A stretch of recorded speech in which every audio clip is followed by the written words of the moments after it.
Sabay-sabay natin alamin ang mga kaganapan na nangyayari sa ating bansa.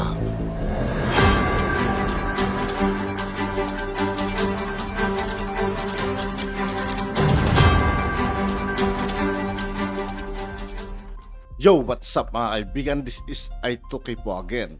Ngayon nandito ulit tayo sa channel ni Banat News Updates. Dito ulit tayo magbibigay ng komento at reaksyon. Kaya samahan nyo ako guys. Let's go!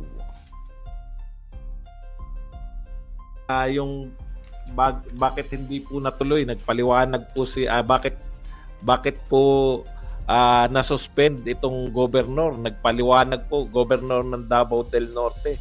Yan po yung host ng Maisog Rally. Ang dami po talaga. Tulungan nyo na lang ako sa pagdidiscuss pag may nakalimutan pa tayo at gusto nyong kalkalin. Mahalaga po siguro to. Alam nyo, nagdadalawang isip ako. Gusto kong tumakbo at pumunta ngayon sa Maisog. Kaya lang, talagang kung kakayanin lang. Pero gustong gusto ko na po dahil po sa mga drama nitong maghapon, no? Nagpa-press con po ngayon si Pangulong Duterte at sinagot niya po lahat. Magaling talaga yung Pangulo natin, no? Si Pangulong Duterte, dating Pangulong Duterte, mahal nating Tatay Digong. Talagang how inspiring, no? Nakaka-inspire talaga. Ito talaga ang pinakamagaling na Pangulo ng Pilipinas na naabutan ko. Hindi ko na may inabutan sila, Quezon, sila Magsaysay, hindi ko na. Pero sa lahat po na inabutan ko, ito po talaga yung pinakamahusay, pinakamagaling na presidente. Okay. Unahin na po natin talakayin to, no? Nagpaliwanag po si si Congressman Bebot Alvarez, dating speaker, kung ano po yung naganap sa Davao del Norte na ngayon pong araw ay sinuspend, no? 2 days ago, dahil po yan sa Maisog Rally, no? Meron pong emisaryo mula po kay Anton Lagdameo, yung asawa po ni Don Suleta. Ito po ayon kay Congressman Alvarez, no? May emisaryo po mula po rito kay Anton Lagdameo, ang special assistant, presidential assistant, no? Hindi ko alam kung ano yung eksaktong titulo niya. Na sinasabi po na wag ituloy yung Maisog Rally. Alam niyo naman, ang laki po kasi ng target nila, 100,000, at mukhang kaya po talaga yung target. Napapahiya na po, naho-horrified po, no? Excuse me for the term, no? Kada po yung sinasabi po ng mga collapsible supporters, collapsible po kasi anytime magko-collapse sila at anytime pwede nila suportahan si Tolpo, no? Kaya collapsible po to. Alam po ninyo, yan po yung sinabi ni Bebot. Tinapos ko po, tinapos, hindi po ako nakaramdam ng antok. Grabe po to si Tatay Digong talaga. Si Bebot muna, Alvarez. Ayon sa kanya, nagbigay po ng emisaryo. Nagpadala ng emisaryo si Anton Lagdameo, special assistant to the president, na pinatitigil yung Maisog Rally. Sinabi po ng magiting na gobernador na hindi po nakapag-commit na ako mag-host. Siya pala talaga yung nag-commit, no? Kasi totally wala po akong kamalay-malay, no? Kala ko si Congressman Alvarez yung mag-host. Yung pala si Governor. Nakakommit na yung mga mayor, dadalo sila, tuloy po ang rally. Pero ito po yung pangyayari, no? Tinanggihan niya po yung emisaryo ni Lagdameo. Tapos kinabukasan, kahapon yata, kung hindi ako nagkakamali ng kwenta, pinatatawag nasa Tagum City raw si Anton Lagdameo at pinatatawag si Gob. Tumanggi po si Gob dahil ang dami raw niyang kausap at that time.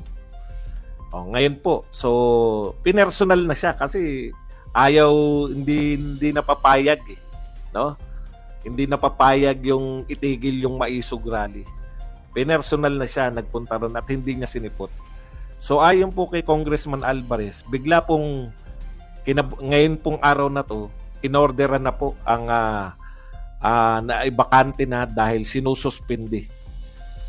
Wala pong due process, no? Hindi po dumaan sa due process, kaya po galit na galit si Pangulong Duterte at po si Congressman Alvarez. Nagulat din, walang due process at nakakagulat ang nakapirma po sa suspension for 60 days nito ni Governor ng Davao del Norte, dating Supreme Court Justice. Hindi lang po Supreme Court Justice, Chief Justice of the Supreme Court, no? Nakakaano talaga, kumbaga nakakabigla. Tapos, yun na nga, no? Nakakasanayan na yung walang due process. Kaya nga sinabi ni Pangulong Duterte na unti-unti nagiging eto po, I'm accusing the president of being authoritarian, no? Nakikita na nagiging authoritarian na po itong si Pangulong Marcos, ayon po kay dating Pangulong Duterte. Kasi antindi, no? No due process. Ayan po, very basic po na karapatan niya. No. Lagi pong inuulit-ulit to. Ito po yung basic ng Philippine Constitution. No one, no, will be deprived of a life, liberty, without due process of law. Pinaka-basic po na human rights yan. Kaya walang due process, sinuspend. Kaya dalawa po yung gobernador ngayon, yung isang acting, yung vice governor, at saka yung tunay na governor na inelect ng tao. Ang punto rito ni Congressman Alvarez, sino kayong mag-uutos sa isang elected official, kayong mga appointed lamang, natanggalin siya sa pwesto, no? Wala pong makakasansala. Dalawa po yung nilalabag nila, yung due process para po kay governor na sagutin yung kung ano man yung binibintang, at ikalawa, yun pong yung karapatan po ng mga botante na mamuno yung kanilang binoto. Binoto po yan. Bakit nyo po basta-basta tatanggalin? Ang mga nagtanggal sa kanya ay appointed lang.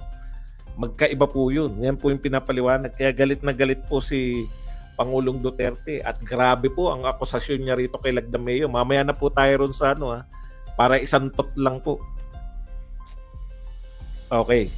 Sabi niya kay Lagdameo, wag mo kong pilitin, sabi ni Pangulong Duterte, na dahil pareho kayo ni Bongbong. Ano ba alam mo sa politika? No? Talagang dinerekta na po to. Tapos marami po siyang naibulalas, no? Kasi taga Davao po sila Sinabi po nila ni Pangulong Duterte na itong mga Lagdameo ay merong lupain na nakuha na lupain ng pamahalaan. Napakagrabe pong akusasyon nito na ngayon lang po natin nalalantad. Ang sinasabi ni Pangulong Duterte, mayayaman kayo. Alam niyo yung mga yung mga nagsasalita, yung mga anak mahirap, no? Laban sa mga anak munyaman, yung punong-puno ng emosyon. Na alam ni Pangulong Duterte, pareho silang taga Davao. Malamang alam niya yung nangyayari doon sa mga Lagdameo. At kilala talaga. Nakita ko kung paano yung apo ka ni Florendo. Tapos na. At yun nga po mga kaibigan, dito po nagtatapos ang ating reaction video. Muli ako po si I2K ng Sundalo ng Dunggalo. Maraming salamat sa patuloy na pagsuporta. Yeah, peace out.